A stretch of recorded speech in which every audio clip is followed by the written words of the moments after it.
Hello friends, welcome to my channel. Thank you for watching. This video is about a rose plant which is called Red Cascade. So this is going to be another short video.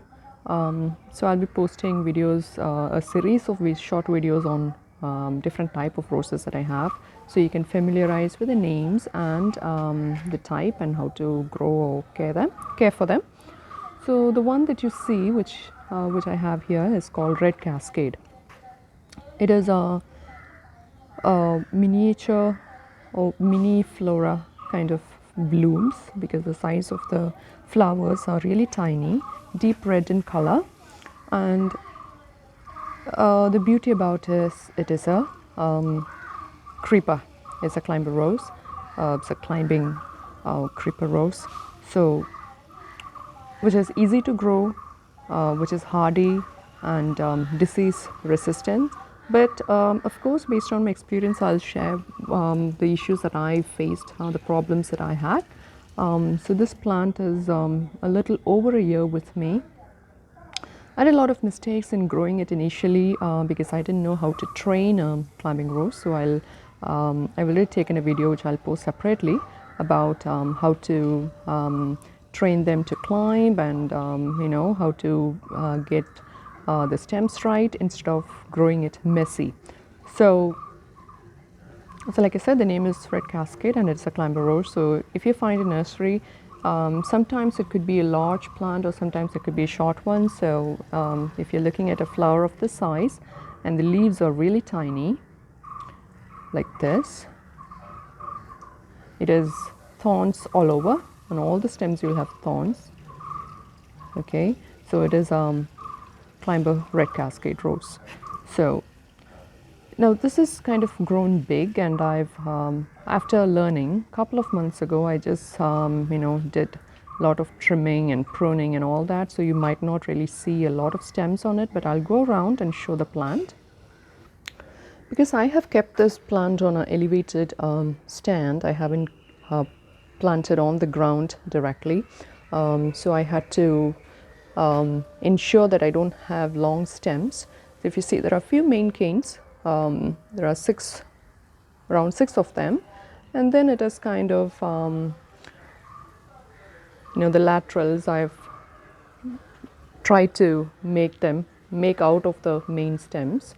So if you see, there are several of them which is going left and right, which I've tied onto the net which I've kept here.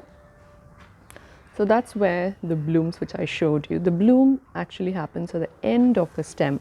So that's the end of the stem. So now it usually blooms. See if you can see, there's a bud coming off here. So this is another stem. So there isn't bud formation yet, but there could be additional branches coming out of it, or bud. So there is teeny bud which is forming here. And on the right side, if we go around, so there are stems which has got put up buds, and it's really, really long. It's going all the way to the right.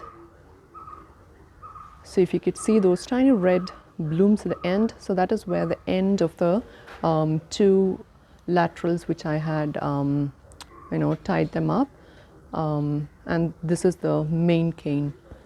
So this is the main cane which has got laterals going around. So this is a lateral and there is a lateral coming off here.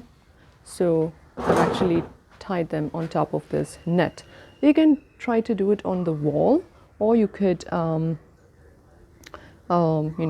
with the help of a stick you can let it go straight for about 5 to 6 feet, and then you can make them bend and get stems out of it, where you can get a lot of blooms. So it's on full sun, and I'm not sure if this is a grafted because it's so long, or if it is a true root. So, and I haven't tried grafting off this directly, or tried propagating using a stem cutting. If it is a grafted rose, obviously it's going to be difficult, but I want to try sometime, maybe 1 or 2 years later. It's still a small plant. So that is rose Red Cascade.